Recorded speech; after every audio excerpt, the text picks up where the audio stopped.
Hey, it's Ryan with Parts Doctor. We're going to be comparing these two Samsung ice makers, showing you the differences between the newer and older versions. Let's get started.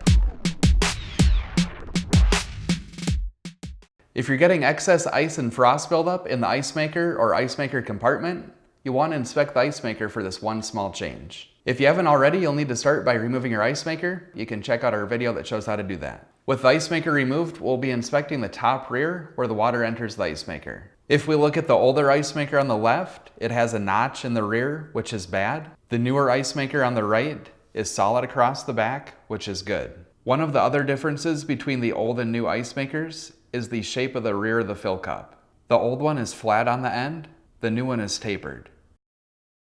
If you find that you have one of the old versions of the ice maker in your refrigerator and you're getting excess ice or frost buildup in the ice maker or ice maker compartment, you can purchase a new one on our website, partsdoctor.com.